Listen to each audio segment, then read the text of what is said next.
Luchamediageek debuting for the first time, which is debut, dumbass, on the Cigarette Burns. I'm last in the rotation for reviewing George A. Romero's Night of the Living Dead. This is the Blu-ray edition.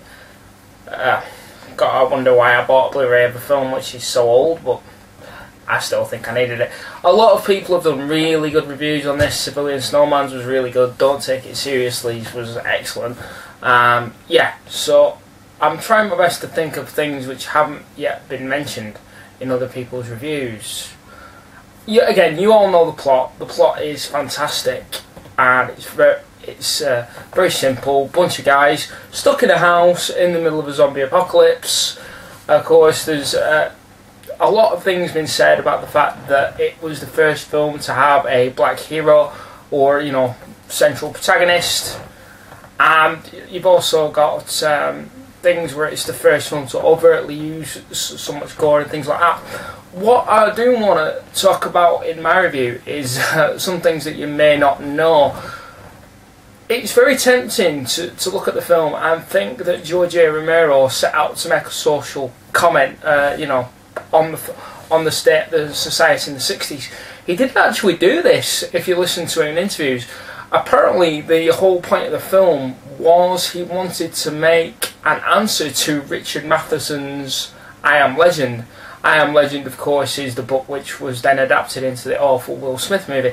Because what George A. Romero wanted to do was basically he wanted to take the idea where if a world had been decimated by a plague, he wanted to be there where the plague started, hence Night of the Living Dead taking place at the start of the zombie apocalypse. There are elements in the film I love. I do love this film, I should make that clear, because I respect it not only for its social commentary. I mean, yeah, there are a lot of parallels with the question of race, especially that ending, but I think you've just got to respect the film, because at the end of the day, if nothing else, it started a genre. Without this, there are no... I'm not going to say there are no zombie movies, because there had been zombie movies prior to this, but there's no concept of what you'd call survival horror. And I think this film had so much influence on films that had followed it. Films like, basically, any zombie film has the whole nihilistic downbeat idea which is established in this movie. I mean, if you just want to take a minute to look at the ending. I mean, this is a spoiler, folks, but I'm going to assume that you've seen it. Basically, of course, you have the death of Ben, who's played by the actor Dwayne Jones, and this is played out in a very ambiguous manner. He's shot by the police, but was he shot on purpose, or was it an accident? The way that's shot is done very well by Romero. You could see it either way. The way he's shot, the guy who shoots him doesn't really take time to check and see if it's a zombie or not. He just sees a head rise and shoots it. So you could say he didn't care, or he was just trying to protect himself. And it's an interesting issue. I mean, it really is tempting to see social parallels all the way through the film. I mean, if you look at the very end of the movie during the credit sequence, this is interesting because you see Ben's body being dragged off, not as in a series of moving images. It's done in a series of still images with the audio of the police radio on in the background, which is very good and very effective. And I think this was done intentionally, because of course this, I think, mimics what people were seeing on the television at the times. This was, of course, produced in the late 60s, other people have said in the reviews. You've got to remember that this was released in 68, probably shot in 67. 2 years previous, you'd had the Watts riots, where people who've been watching TV had literally seen dead black people dragged out in front of their homes. So, yeah, you could argue that maybe even subconsciously this idea was in Romero's mind. But the casting, apparently, of the black protagonist wasn't really forefront in Romero's mind.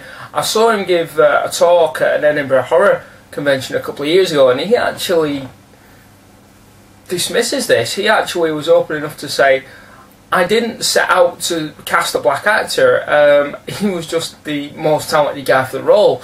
And apparently, this is very interesting, apparently Dwayne Jones was very unhappy with the character as written.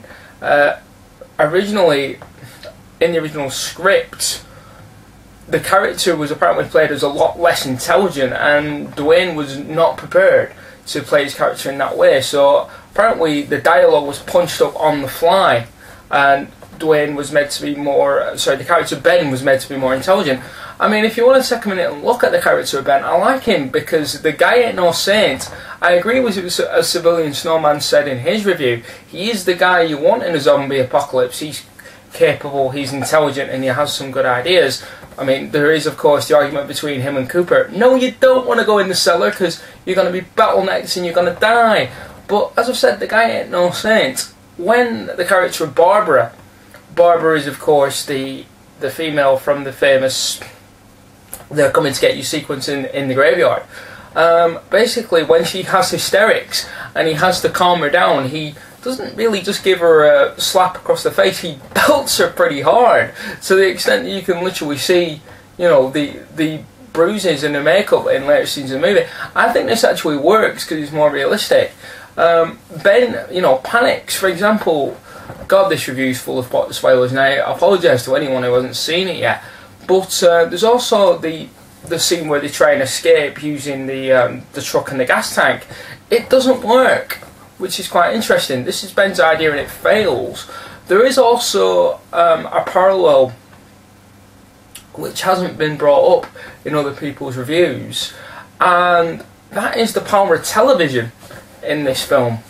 You know, interestingly, I mean, of course, they want the television for information and things like that all the way through the film. Television becomes a valuable source, but if you notice, they're all holding it pretty well together by and large. Oh, of course, apart from Barbara, who by this point has gone pretty much insane, but they are all holding it together pretty well. The wheels come off when the TV goes out. That's when people start to panic, which I think is kind of a commentary. Well, everyone's alright as long as the boob tube is working.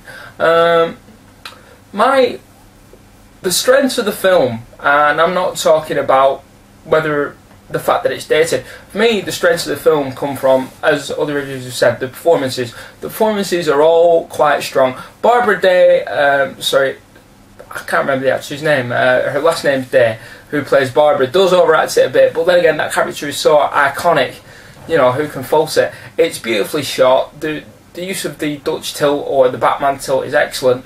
Also, Romero's use of power angles to suggest, from higher to low, to suggest the shift in power relationship between Cooper and Ben is excellently done.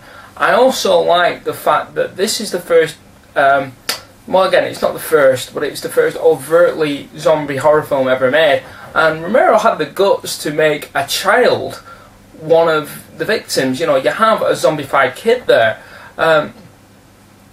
which I think is very effective. The only thing I don't like about the film, and it's a small detail, is the whole kind of cod science that Romero chooses to give as an explanation for the rise of the zombie apocalypse.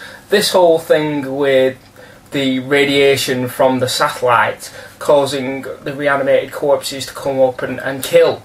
It's an interesting idea, but I like basically the fact that in later movies there is no explanation. It doesn't matter. The closest is there's kind of a sort of a nod in later movies that it's a religious thing and hell is full, which is just an ending I prefer. So to sum it up, I would actually have to say, yes, the film is dated. Some of the gore effects are you know, a bit laughable now, but come on, this is a film that invented a genre, guys, and was made outside the studio system for a pittance of money. These guys created miracles, and you've got to respect that. They made a film where, even if they meant to or not, they created a very prescient social document which still haunts us today, and started a horror genre. And what's not to love?